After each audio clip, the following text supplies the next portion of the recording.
Please help support the channel and purchase PlayerUnknown Battlegrounds at the affiliate link below.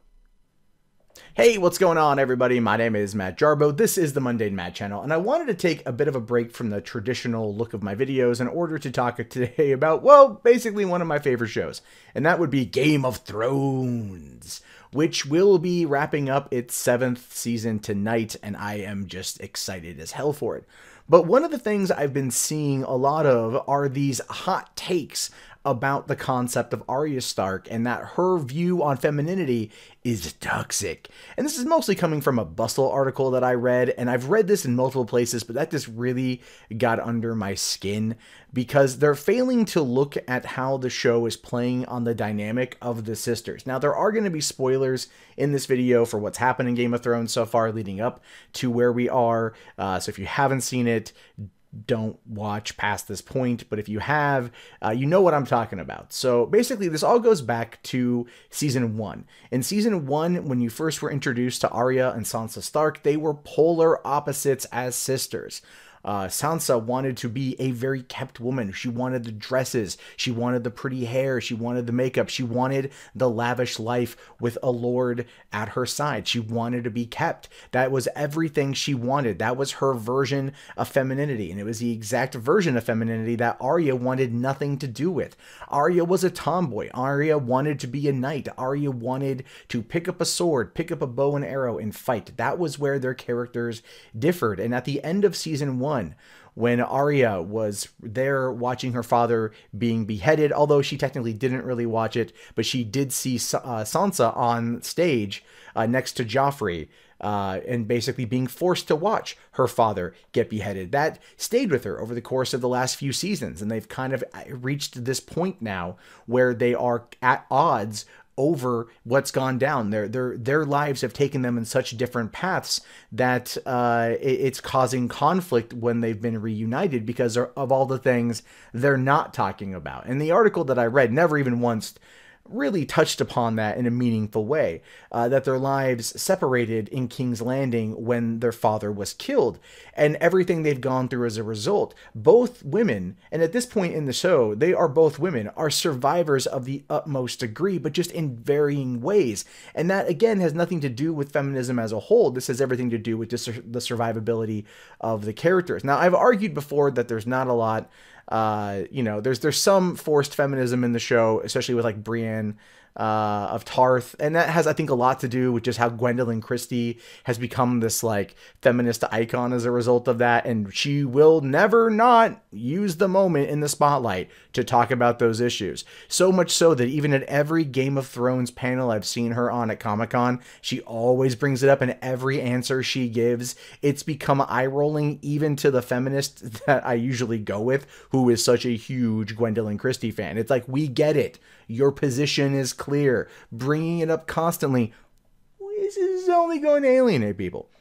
But when you look at the idea of Arya and what Arya's been through, Arya, having left King's Landing, had to cut her hair, pretend to be a boy in order to, well, survive. Because if they knew that she was a Stark, they would kill her. If they knew that she was a girl, they would probably rape her, and then they would probably kill her. That is the world she has lived in for years. That is where she has been. That threat of death always knocking on her door and her always escaping out the back window is everything she has been through. And then also at this point, she has also learned to fight death. She has learned to become an assassin. She has learned to the tools needed in order to fight back against her foes. At the same time, the juxtaposition of that is her sister has done the exact same thing. Other side of the same coin. And that is where I think the interesting aspect of the characters lie. And one of the problems I see with these hot take articles is just the mere fact that they never really take that into consideration, right? They look at the fact that Sansa was a victim of emotional abuse, you know, physical abuse, mental abuse, and rape from Ramsay Bolton as being more of a problem than Arya's take on it. You know, they've, again, not trying to discredit or dismiss what either, you know, what Sansa's been through, but ultimately with either character, it boils down to like just different set of experiences, and one that they could actually probably sit there and you know, and discuss. Because there was even a line in when they were reunited, and Arya's kind of like giving Sansa a hard time. She's like, you know, I've been through things you wouldn't even understand, which is very true. But it's one of the biggest problems I have with these kind of shows is like, there's like, you know, they did this in a lot in Marvel's Netflix series with Rosario Dawson always going like, well, I know people, and then never extrapolating on that, even though that would basically further plot points along and get us to where we want to get to faster. Here, they've been kind of unnecessarily dragging out this plot line a little bit longer. You know, when Sansa says things like, I've been through things you wouldn't possibly understand, and Arya doesn't, you know, doesn't sit there and respond back with a natural, what? You know, they just kind of get snarky and move on. But again, there is so much animosity there, I think, between the two based on their different experiences and how they both view life, that Arya distrusts practically everybody. And this has a lot to do with everyone that she's been around, either having died or, you know, gone or everything else, you know, from when she left King's Landing. And Sansa, everyone she was around was using her as a pawn, especially when she wrote that letter in season 1 to Robb, the one that Arya found that's kind of kicked off this entire freaking plotline. But she's always been used as that, and then now she's finally coming into her own. Both characters are kind of at the masters of their own domain at this point in time, and they're butting heads because they're two sides of the same coin. They're just not seeing eye to eye, and I think that's going to play out in tonight's episode.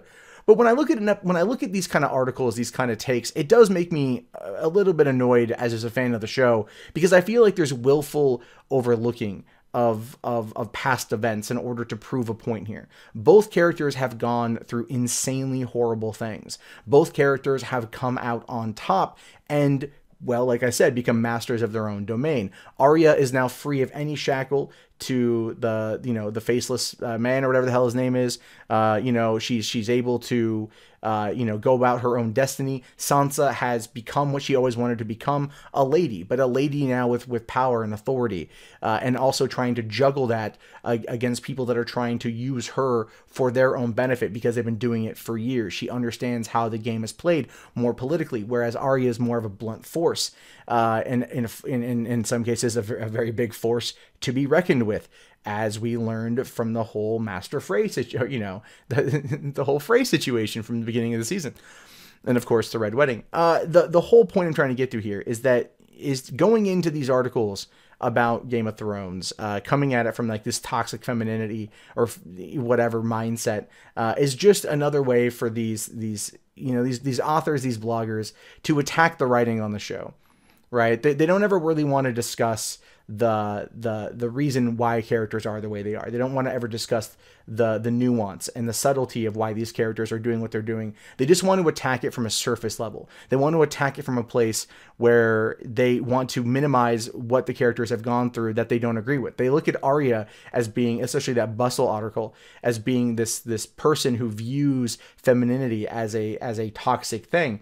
But in her mind, when she was a child, it was a toxic thing. She wanted to be a knight. She wasn't allowed to be a knight. She wanted to be a fighter. She wasn't allowed to be a fighter, so she took it, you know, herself. She made herself a fighter.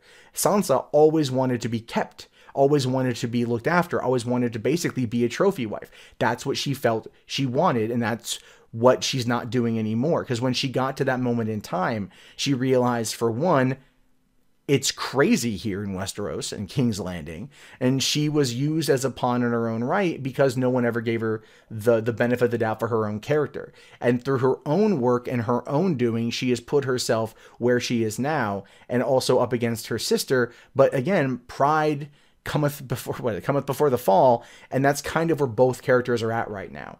Both prideful in their disdain for one another, and that should be something that's talked about. How sisters fight, how sisters can be different, how life takes us down different paths, and how maybe, just maybe, instead of bitching about toxic femininity, the writers should be sitting there going like, well, why didn't the sister say to the other sister, well, what the fuck happened to you? and then have that discussion, have that plot move forward. But instead, no, we get these hot takes because people are trying to find ways to push their own narrative for clicks and for views. The show does deal with a lot of very, very, very hardcore issues from time to time, and stuff that very much is hard to watch. I mean, my girlfriend could not watch Game of Thrones for 3 years past the Red Wedding because it shocked her that bad. And as a fan of the show, that was annoying. But I've been able to binge watch everything. I'm caught up now. The point is that these are characters that operate within this world. And these are characters that have been placed on different paths and gone through their own different journeys to make them who they are. And to try to minimize it down to just a toxic form of feminism or toxic form of femininity or view of femininity or whatever you want to call it, minimizes what these characters have gone through. And that's one of my biggest complaints when it comes to these kind of activist writers or these kind of like hot take writers, is they never look at it from an author's perspective. They never look at it from the author crafting characters and letting the characters take themselves on the journey. And that's what a lot of what happens in Game of Thrones. It's one that I hope we will see some resolutions to in tonight's episode. It's stuff I really hope we get to see, you know, more of a good storytelling for the final season. And of course, whatever one of the 5 planned spin-off shows that are going to be coming. But what do you guys think about this? Do you think that the characters should be allowed to operate on their own, with their own anonymity, or autonomy, I should say, sorry, their own autonomy? Or do you think that the writers are just truly toxic, problematic people who are trying to make the world a worse place by telling these types of stories? Because that's what I take from these articles, is always like, they're just horrible. They're the worst people in the world. But yet, much like the rest of us, every week, they just can't help but watch. Well, gang, that wraps up this video. Be sure to leave your thoughts below in the comments, as I love to read them. Also, if you guys want to support the channel, links below in the video description. We have Patreon, PayPal, Amazon affiliate in the beginning of the video, as well as Bitcoin now. During the apocalypse, anything helps. I greatly appreciate it. I will talk to you guys later. Have yourself a great day. Peace out.